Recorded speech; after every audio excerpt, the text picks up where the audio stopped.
That's better, although people don't usually Sam. have a hard time hearing me. So anyway, again, I'm Powell Miller. I started the Miller Law Firm 28 years ago. I think the gray hair unfortunately reveals my age, but at least I still have some, because when I was 20 years old, I thought it was going to be all gone by the time I was 23. It seemed just as my zits started clearing up, I started noticing hair coming off my head in my early 20s. But anyway, here I am, and we're here to talk about entrepreneurial strategies during the pandemic. But before we start, I want to acknowledge the extraordinary work that Mark Rossman and his team has done in putting this together. They have now put together year after year an outstanding symposium, which is a wonderful opportunity for so many outstanding lawyers to get together and see each other and learn from each other. And the Detroit Club, my gosh, I haven't been here since the 80s, is just an outstanding venue. And I also say, Mark is a terrific lawyer. He's one of the go-to lawyers that we refer cases to when we have conflict problems. So definitely kudos to Mark. I am a commercial litigation and class action firm based in Rochester, Michigan, as well as in Detroit. We have two offices. And I'd like to have each of our distinguished panel members introduce themselves. Sara? I'm Sara MacWilliams. I run MacWilliams Law in Bloomfield Hills. We do business and commercial real estate. And I can say from personal knowledge, Sara is an excellent lawyer. You want her on your side, not against you. Hi, everyone. I'm Jasmine Rippy, and I'm with the law firm called the Ladies in Law. Ameena Sheikh right here is my partner. Our office is located in downtown Detroit, and we specialize in estate planning. We call it legacy planning, as well as business. And she did it all for me. My name's Alexis Johnson, and I am the managing member of AFJ Law Group. We're a Rochester-based law firm specializing in business litigation as well as real estate transactions. Hi, everyone. My name is Shaun Fitzpatrick, the owner of Fort's Legal Support. We are a full-service litigation support and court reporting firm, and I just want to acknowledge our team as well. You know, our team's been here since 9 this morning, getting set up and recording. We got Bailey on the video there. You've probably seen Derek with the video. You know, Sam's running the Zoom right there. Sam, wave to the crowd. Colin as well. We were with Mark in the trenches, you know, during all this. We were with Mark since day one, 4 years ago. So our team has put in a lot of time and effort into this as well. So, you know, thank you for that opportunity. And I want to acknowledge our team. Thank you. My name is Kassem Dakhlallah. I am a founding partner of a firm in Dearborn called Dakhlallah, and I'm a commercial litigator. And I can say that I've partnered with Kassem on several cases. He's one hell of a lawyer, and he's another person you want on your side and not against you. So I'll start us off with one insight as to entrepreneurial strategies during the pandemic. And one entrepreneurial strategy that I've had occurred by accident. I never intended it for it to become an entrepreneurial strategy. And what really works as an entrepreneurial strategy is you want to stand out. You want to be different. So someone chooses you rather than somebody else. So how do you be different? Well, I think I was born a little different. Powell's kind of an unusual name, and I can be a little quirky. Everybody knows that. But one thing that happened by accident is I'm an avid collector. I love collecting different things. Started off dumb and young and stupid. One of the first things I bought was a can of Billy beer because I thought that was going to go up in value, and it became worthless. And my dad still teases me about that. And then I went into baseball cards, but then all kinds of different collectibles, eclectic, whatever catches my eye. And then I decided I'm going to use this to decorate my office. And it just became a great way to brand because people could relate to things that we have in my office. I'll just give you a few examples. I have Apollo Creed's shoes from the original Rocky. People see that in my office. They're like, wow, that's cool. I have an original George Washington letter from the lowest point of the Revolutionary War, November 12th, 1776. We just lost the Battle of New York, and he's begging Colonel Hitchcock to raise the regiments. I have an original painting from Winston Churchill, which is right behind my desk. And I grew up with my mom, who was from England during the war, telling me stories about the family gathering around the radio, listening to Winston Churchill speeches. So that one is very meaningful to me. I have a ball that Tom Brady used in the great comeback in the Super Bowl in Atlanta, and many, many other things. But one other example is Sugar Ray Leonard's boxing gloves that he used in the second Roberto Duran fight, which ended with no mas. And we want our opponents to say no mas at some point in the litigation. So what eventually happened is that I found out that when we got a prospective client into our firm, they'd fall in love with something in my office that they would relate to. And almost never would they not sign up with us. It was like magic. So now the pandemic comes, what do? I can't get them in my office. So we got a nice wide angle lens on Zoom, and I give them a Zoom tour of the artifacts, and everybody gets a kick out of them.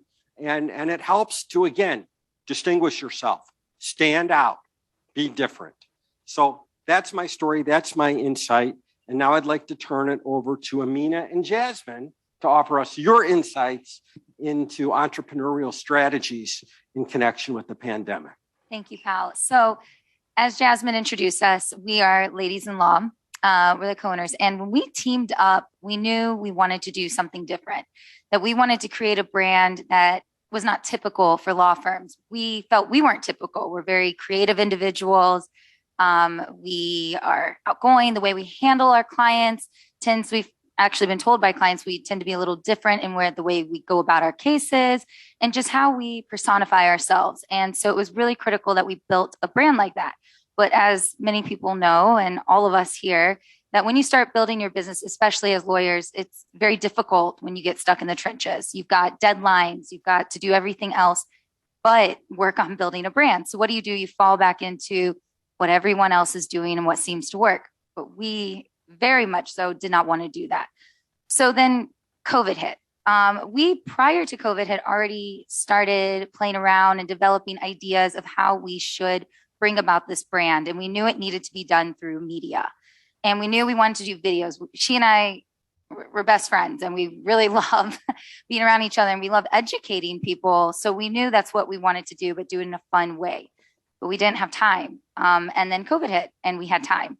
And we really took that opportunity and ran with it. And throughout the time that we were quarantined, we were fortunately able to be together, and we started making these videos and posting them online. And they were a lot about the interesting topics going on in the news, which there's plenty to talk about, especially because of COVID. And it kind of just caught wind. We started getting a lot of attention from outside sources that typically don't look at law firms, media production companies. We also took that time to develop the brand further with press releases, which is not typical of law firms. You're not typically sitting there saying, hey, let's do a press release, but that's not what we wanted our brand and our law firm to stand for. So then it led into, and I'm going to let Jasmine talk about how we've then used that to retool during this very interesting time of everyone's lives. Right. So as we got more visibility online with social media, and as Ameena said, through the press releases, we had a lot more clients and businesses that wanted to work with us. And with COVID hitting, estate planning, legacy planning became a really big area of law. We got a lot of calls from business partners and potential clients in regards to estate planning. So we decided to take advantage of this opportunity to say, look, hey, this is something that we've been doing. It's been a portion of our practice, but not as significant. It wasn't our bread and butter, but we're actually retooling our law firm right now because we've gotten so many opportunities to do this type of work. So as Ameena said, it's just like, with COVID, you have to be flexible and you have to be able to take advantage of opportunities as they present themselves. So it may, be a little inconvenient to have to retool our practice, but in the long run, it's going to be very beneficial for us. So we ended up getting a new office space. We're located in downtown Detroit on Brush Street, down the street from Ford Field. And because of COVID, we were able to get a really good deal on our lease. So many people had vacated their offices and there was a ton of office space downtown, and they gave us a lot of negotiating power and leverage in our lease. We were able to get out of a personal guarantee in our lease. So it was just a really great time and opportunity to get office space during the pandemic. In addition, we are able to use Zoom, which I know all of us are familiar with, but Zoom makes our practice run a lot more efficiently and effectively, and allows us to offer our services at a cheaper price for clients. So it's just been a win all around for us during this pandemic. Right. And the big thing was that the pandemic enabled us to, when we did the press release and we were able to take our brand and really put it out in the forefront, because everyone's sitting at home reading articles and looking at the screen and watching these videos. I mean, social media blew up even more. The actual brand built from that. We had articles being done that said challenging traditional expectations, and that Jasmine and I were like, yes, that's what we've been trying to do. So it was a domino effect, and really taking advantage of that time to distinguish ourselves made the world of difference, because the clients we're getting and partnerships we're developing is because of that marketing through this new brand that we've done and use these different outlets to do so. That's great. Really appreciate that. Alexis, can you give us your insights? Yeah, so I have a sort of different perspective because I started my firm in the middle of the pandemic. So a lot of the in-person marketing, the collectibles in your office, the way to gravitate clients, I didn't have any access to that because everybody was at home, nobody could go anywhere, and I was a lawyer starting off on my own, trying to build my brand and establish my name and reputation as a business lawyer. And so I did what I now counsel my business clients. I thought about the reputation I wanted. I thought about 3 adjectives I wanted people to associate with my firm. And one of those is authenticity. So I wanted to be authentic and true to myself. And by doing that, I just really explored how I wanted to present myself to the world. And a lot of that is through social media. We're all using social media. The usage increased over the pandemic. And I found a lot of benefit in exploring my creativity through different forms, not just Facebook or Instagram or YouTube, but a lot of business owners now are using TikTok. And it's like a short way to get a lot of information. I mean, I was just telling Shaun earlier, I found out that student loans were being deferred again because of TikTok. Not because of the news, not because of Facebook, but because I saw a TikTok. Now I Googled it after, but I mean, that's how I found that out. So that was one of the ways that I kind of explored my own marketing, is doing things that I felt were authentic to me. And these were things that I was already doing when I was an associate at a larger firm prior to, but I was able to magnify that experience because it was my name, my content, my ideas, and I just went for it. And some of those things flopped and some of those didn't. And so I think in terms of being an entrepreneur, especially in the pandemic, you have to be willing to put yourself out there, warts and all, be vulnerable, show your audience and your potential clientele that you're just a person too. As an attorney, we are held to the stigma of being the authority on everything, and that's just unrealistic. So I think that you want to hone in on what your specialties are and portray that to the world, but also show that you're still a person. And that's where that authenticity is really important. So I found that that was a really helpful way for me to kind of expand my brand and my firm and the reputation for me as a lawyer in a very condensed period where I wasn't able to go out and do the networking or pass my business card around or have people into my office. And I mean, there's a benefit to that. I keep a low overhead. So that was great as a starting solo. As we all know, we want to keep that low overhead, but maintaining that authenticity and showing your authority in the areas that you want, but also pointing out where you don't know things and being able to utilize your referral network. So really just honing into your own creativity, to do the marketing that you want. You know, it's so easy to just fall into don't reinvent the wheel, or you look at other firms, and you certainly don't want to waste your time on things that aren't valuable. But you also have to make sure that the marketing that you're doing is authentic to you, your brand, and your firm. So that's what has worked for me. That's great. Sara? I think Zoom definitely has its drawbacks. I hate it for depositions. I hate it for trying cases. I really hated having to manage my elementary kids' Zoom school for a while there during the pandemic. But for client development and client management, I absolutely love it. With technology and everyone using it now, distance doesn't seem so far away. I am working on a huge transaction in Wyoming, Michigan right now, and we're having meetings over Zoom, and we're looking at documents over Zoom, and I'm not going to Wyoming. And they're coming to me across the state because with Zoom, going to somebody far away doesn't seem like as much of a big deal as it used to. I also love it for helping to educate clients. Clients tend to understand better and get things done quicker, including settling cases and reaching deals, if they really understand at a deeper level. And we've all got those clients who you keep saying to them, you got to look at this document. You got to look at this document. This is a problem. Take a look at it. And they say, yeah, I'm going to do that. If you have those calls over Zoom, you can screen share, you can put it up, you can blow it up and talk to them like you would on the phone, but it's right in front of them. And you're saying, see, look at this provision, look at this document, and look over here. And they understand. And that really helps me get things done. So for those two things, I love Zoom, and I'll probably continue to use it even after the pandemic.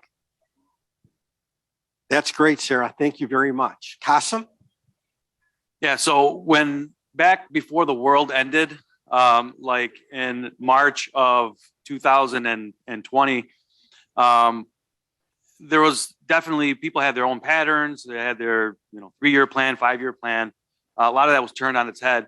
And I think back to the beginning of the pandemic, and I just remember several days in a row of getting up at about 10 and then having like a couple bowls of cereal and then checking my stocks, making a few trades. And it's like, okay, well, what do I do now? Don't check your stocks today.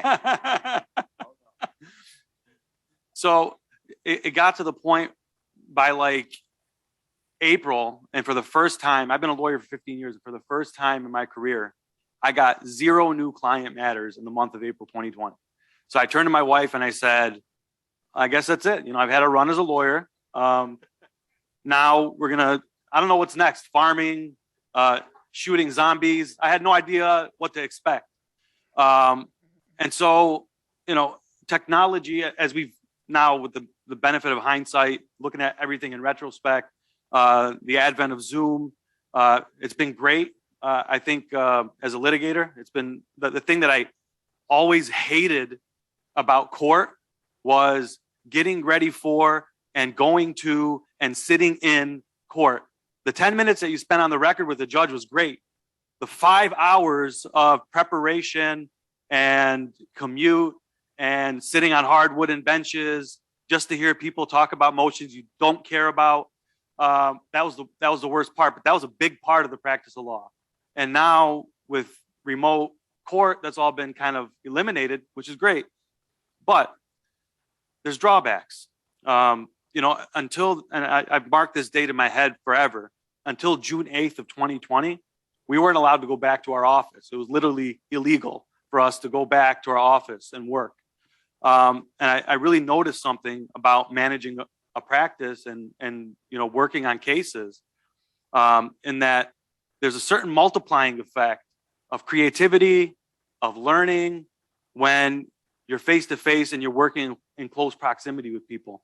Nothing about technology is ever really going to change that. People are social creatures. We like being around other people. So being in the office is something that is important to my firm. Now, truth be told, I've had a long day today. I'm going to work from home tomorrow.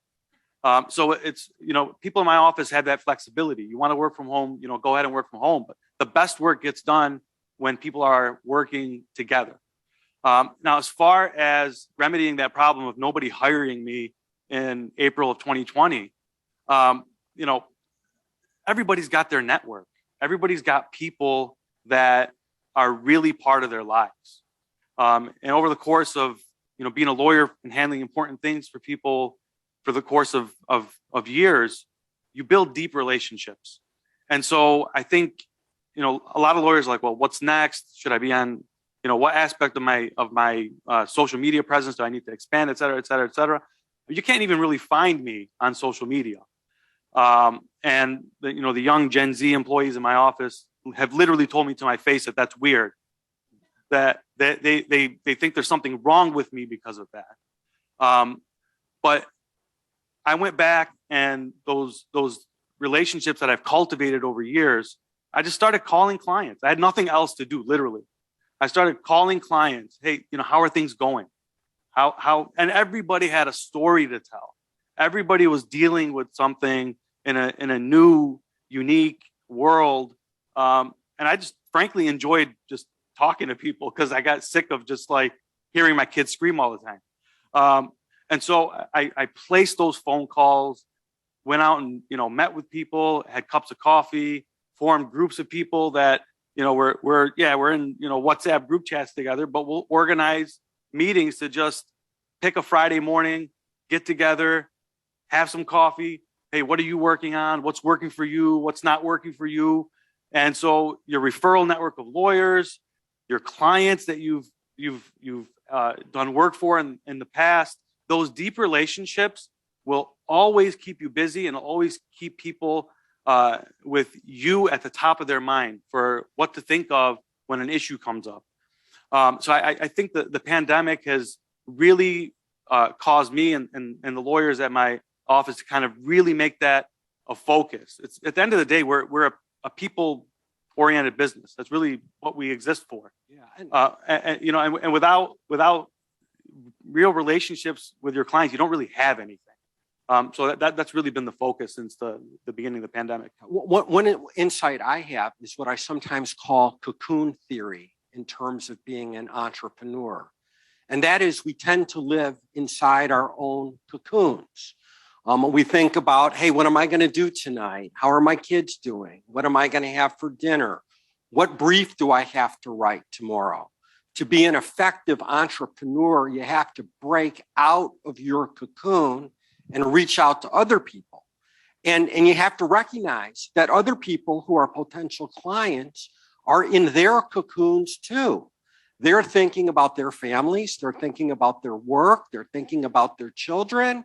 How do you get them to break out of that cocoon and to start thinking about, hey, maybe I'll hire the Miller Law Firm, or who am I going to use as my lawyer?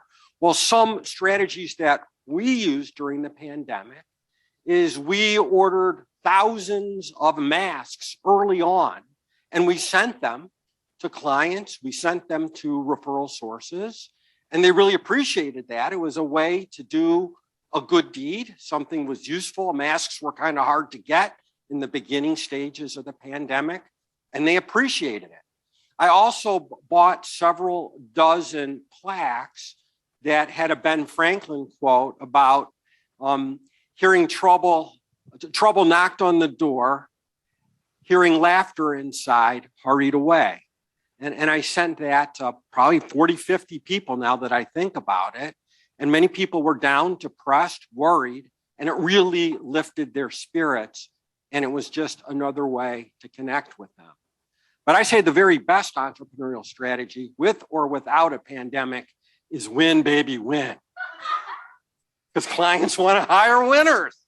And so the best thing you can do is build a great law firm if you're a litigator of talented lawyers who know how to go into court and win consistently. That's the clearest and fastest path to entrepreneurial success, in my opinion. I just wanted to add to that, going off of how, first, Jasmine, I think absolutely being in the pandemic and not around your peers to work off and create creative ideas is a hindrance. And Jasmine and I were so lucky that she and I were able to still be together through that and put our minds together and work on those things. Because many times we think exactly alike, but many times we don't, and that works. But what we found, similar to Cindy that was doing these videos, because it's like you're entering into their home, you're giving them a piece of knowledge, making the law accessible to them, which quite frankly, most people are scared to go to lawyers, right? They wait till the last second. They wait till it's the worst problem ever. It's not like, oh, I need to go to the doctor. So that's something that's breaking that cocoon, saying, hey, we're here, we are accessible, and yeah, we're going to win, or this is how we're going to show our knowledge. But definitely having that creative side where everyone's together is so important still, and finding that, however it may be, whether just communication constantly or do require some sort of in-person within safety to see each other, it really makes a huge, huge difference. I totally agree. I want all my opponents, all my competitors, please go virtual. Please have no collaboration with the other lawyers in your firm, because you're going to depress learning, you're going to depress creativity. The way you build camaraderie, the way you figure out how to win cases is by working closely with talented, dedicated people. And I think it's very, very important that we don't let the pandemic eliminate that important interpersonal communication and collaboration.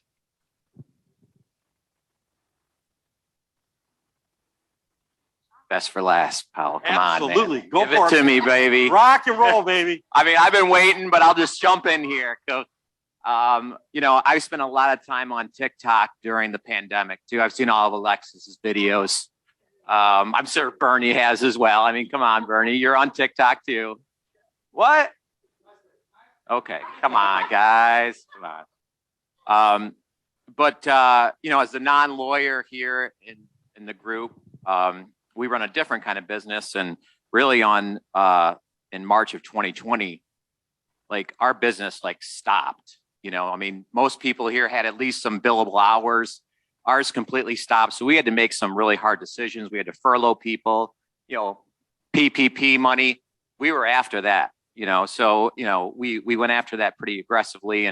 But really, I was able to really focus on my business and like look at it, took a deeper dive into the financials of our business. Do we really need these, you know, expenses, these subscriptions? We got out of a lease that was a great decision. And so like we really got to examine our business, and, you know, we provide court reporting and litigation support services. And I think it's been a commodity sale. I think court reporting decisions have been made on, you know, you like that certain court reporter, you have a relationship with the salesperson or owner. And, you know, we took this opportunity to really catapult us into a different stratosphere here in the legal community. We've embraced the technology. I mean, we're here running the Zoom presentation right now for this event and other events across Michigan. So I think we took that as an opportunity to really, you know, take ourselves out of this commodity sale and into, oh, look at Forts Legal. They're a solution for this new world we live in, and they're embracing technology, and they have a great solution for handling exhibits during depositions. And our business has exploded since then. And we've been able to go outside of Michigan. We got firms in other states that use us now for court reporting services. And they're, you know, a firm in, you know, an attorney in San Francisco, an attorney in Texas. And they're wondering why a court reporting firm in Michigan is handling this deposition. But that just goes to what we've done. And we're really proud of our team. And, you know, we couldn't do it without our team, you know. So at the beginning of the pandemic, we furloughed down to about 2 people, and we've, you know, risen back to 9 employees now. So it's been a great ride for us. And, you know, we'll continue to support this legal community. And your organization does a great job, but I want to give. Well, we want your work, Powell. I mean, I'm not going to lie about that. We want your work, Powell. Well, you should talk to Dennis Leinhardt. Where's Dennis? Raise your hand, Dennis. So where? But I want to warn everybody. I'll find him. They're great folks like Shaun. But we recently found a court reporter who was using entrepreneurial strategies against us. So keep your eyes open, billing $150 for every Zoom connection. We don't charge for that, Powell. $150 for each one. Well, you should set yourself apart from those competitors, because we were not happy when we got that bill, and we said no, thank you. So we want to reward good vendors like you, but $150 just to connect. That's obnoxious. Come on. anyway. So Thanks for that plug, Powell. you got it, man. Appreciate it. Yeah, if I could add, I actually used Shaun. I had 2 orders in the beginning of the pandemic. Judges said, I don't care if we're in a pandemic, finish all your depositions. So we had to figure out how to do it over Zoom. I'd literally never used Zoom before. And he got his staff to teach us how to do it. And it was so easy. And I'm so thankful that he was able to do it. But one of the reasons that I went to him so quickly is because we're connected on social media. We're connected on Facebook. We're connected on LinkedIn. And he puts pictures up. And just as we're speaking about entrepreneurial strategies on social media, I think it's really important to stay connected with people and be authentic. I mean, your feed is pictures of your kids and stuff you're cooking, and it's fun. You seem like a, easily approachable person. And so I was Keep really going, comfortable Sara. saying, hey, I need to take 30 depositions. Help me. Can you train? And I think it's really helpful. I find that in my business too, that if you're authentic and an approachable person, to some of the points that were made here earlier, then clients feel comfortable contacting you, even if they've never met you in person, even if they haven't seen you in 3 years. It really helps build business. Well, I think our time is up, isn't it? Thank you very much, everybody. Thank you. Thank you, awesome panel. You can find me on TikTok, Shaun is Swag 12.